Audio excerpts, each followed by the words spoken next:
and fewer South Africans in the employment circle. 32.9% is where the quarterly labor force survey came in for the first quarter. And we've been speaking around AI, specifically related to call center agents and the impact it's had. But keep sharing your views, and it is a conversation we will follow up on, just to take a look at what the industry dynamics reveal, what it has meant for jobs, and the impact on the livelihoods and employability of many South Africans. It is 10 minutes to 8 o'clock. Kaya Biz. Tech and innovation. You know, the beautiful thing about technology and innovation as we're discussing it right now is that in as much as it might make people feel disconnected, but it's also a true connector of individuals and crafts and creates community. Community in the sense of having mentorship, support, opportunities to get access to markets, and of course expand just how far you can be inspired, be influenced, and of course the impact that you have on society. I use those three words deliberately and intentionally because they are the taglines and three pillars of an institution called Boss Babes South Africa. Now, this is the largest proudly South African platform which is truly dedicated to empowering and uplifting South African women who happen to be in entrepreneurship, business, and of course leveraging their skills there. Founded back in 2020 by a chartered accountant who herself is a former consultant, also a corporate speaker, MC, and I love the title you have in your LinkedIn as a stargazer, because I think that tells us more about where your head is and mind is, and I love it because I can relate. We joined in studio by the founder of Boss Babes of South Africa, Kovini Mutli. Such a pleasure to have you, ma'am. Oh, thank you so much for having me. I decided to, brave the Joburg cold because this is a very important conversation. So thank you so much to Kaya FM for allowing me to utilize my voice tonight. No, thank you. And I must say, it's exciting to see you again. We often see each other in the hurry and the rush of major conversations and corporate engagements. Yes. But I think it's really refreshing and important for us just to really amplify the understanding and the foundation of Boss Babes of South Africa. Yes. You do a lot of work in empowering women. For those who aren't on the platform or haven't heard of it just yet, how do you do what you do? I think for me, there's a passion that drives me in terms of being able to run Boss Babes of South Africa, just being an extension of my personality. As a GRC expert and a chartered accountant. GRC, for those who don't know? Governance, risk, and compliance. Yes, so, I think for me, it's just about lending that skill further, paying it forward, and being able to actually, empower and impact women's lives in a more tangible way. And that's exactly what you've done by broadening the level of impact and influence through reach and social platforms. Yes. Talk to us about, how have you, done this effectively, because you have a number of female entrepreneurs on your platform, and maybe elaborate on the kind of support that you do offer. Yes. So Boss Babes of South Africa, I think we've evolved as the times have evolved. We started in the midst of COVID in my bedroom as a hobby. Oh, and little did I know that by coming on there and speaking in my authentic voice and sharing vulnerabilities, because I think a lot of people were quite anxious and scared about COVID, and no one in their lifetime had been through something like this. So I would go on and just talk about, the fears, and little did I know that, women across South Africa would start to resonate with this. It very soon became less of a hobby, especially when the various media houses started to cover it. Yes. And, we've really evolved from being a female empowerment platform. It's now moving more into digital advocacy. Yes. Because that is impact for me. Exactly. It's less about the fame, it's less about the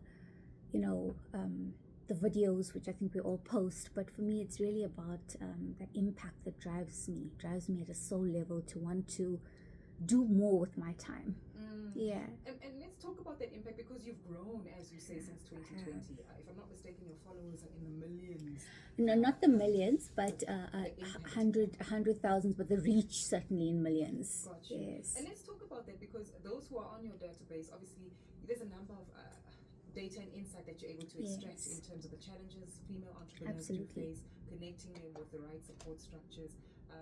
What has come through to the surface regarding the solutions that you can bring forward, but also I guess people you can partner them with to assist in offering solutions? Yes. So we have run a mentorship program in the past where if someone wants to understand what it is to be a doctor, for example, in your matric, we could partner you with someone to go and have like a real life day in a doctor. A lot of people get scared and come back and say it's not for them, but that's good because that's what a day in the life of whatever it is you want to become is very important for you, for the youth especially, to be making sure that they are making the right decisions. We've also launched Share Sizonke, which was a digital empowerment platform where women would come through and share different types of skills. So we had lawyers, we had mental health advocates, we had even a psychiatrist come on and talk about mental well-being. So I think it is really a platform for all women in South Africa. It is a voice for all women in South Africa. And through our various campaigns, we start to understand a bit more about our audience. And our long-term goal, or our constant goal, is to make sure that we are bringing value to our audience and changing with the times. And like you mentioned just before I started, the unemployment rate is such a sad, heartbreaking scenario in South Africa. We often have to reflect and say, almost cry our beloved country. I say it a few times whenever I see the unemployment rates, and today it was showing that it's higher than it's been. So it is quite heartbreaking when you've got professionals who've studied for many years sitting at home and not being able to earn a single rand from that. So what we do is feature young entrepreneurs. We feature, someone who may just have been qualified. We give women the opportunity to use their voice on our platform, because it really isn't about me. It's about bringing this diversity of voice and challenges as well, because I think sometimes on social media we just want to show an airbrushed reel of our perfect moments. I'm guilty of doing that on my own page. Same here. But We all are. we all are. It's a highlight reel. Life is never, a green robot after a green robot all the way to the end. It wouldn't be life if that was the situation. Exactly. So I think for me on Boss Babes of South Africa, it is about bringing the good, bad, and the ugly. And lately I've also been focusing a lot on creating awareness around something called corporate GBV, which is a different facet of GBV. It's more the psychological impact, the financial impact, the professional impact. We often associate it with there has to be almost an intimate relationship, or it has to be a domestic partner. But unfortunately, this sort of scourge is very, very much a silent pandemic in South Africa. And I lean on my own experience as well as young professionals that I have mentored and that I continue to mentor literally every week. So I get a good sense of what's happening out there in organizations. I also get a good sense of, where the culture is healthy and where it's not so healthy.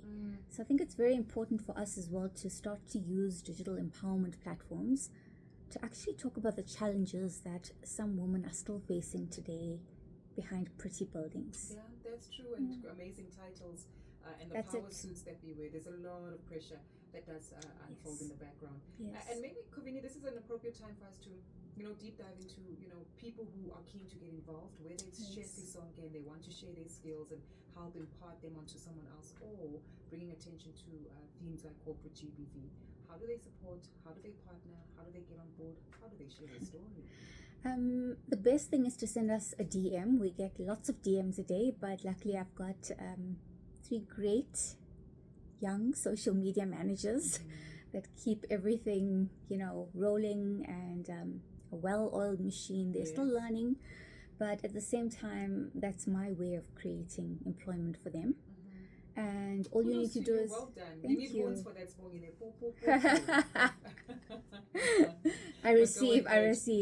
But yeah, I think, they are the ones that I've obviously defined the strategy. I get involved if there's, a post that goes bad, for example, but hardly ever, So anyone who's listening to this who thinks that they are able to add value to the platform, or just want to put out their small business, which is a proudly South African business, can send a direct message to Boss Babes of South Africa. And if you're struggling in a workplace that isn't ideal for you, you're struggling in what we call a toxic workplace. People don't like to hear that, but yeah, there's a lot of people suffering in silence. And I think the unemployment rate and it being difficult at this point to find another job is also forcing certain environments to take advantage of that, to see how far they can push boundaries before someone cracks or breaks. Exactly. It is unfortunate, but It is is. a very harsh reality that we do live in. Kavini, we'll leave it there for today, but always exciting speaking to you, and thank you so much for making time. Oh, thank you so reminding us, much. yeah. Thank Appreciate you. your time, definitely. See you at the next amazing conference. Oh, ma'am. No pressure. But thank you. Do make sure that you log on to their website, number one realism platform that has been founded by Kavini Moodley. It's called Boss Babes of South Africa. They're on LinkedIn, they're on Instagram, they're on Facebook, and of course you can reach out to the company website where you will find an opportunity to sign up and pay it forward, really. Opening up the doors of communication, looking for support, and of course leveraging off of the power of amazing networks that technology has been able to provide for us. That was the founder of Boss Babes of South Africa, Kavini Moodley, joining us in studio tonight. Well, there you have it. Quite a busy evening that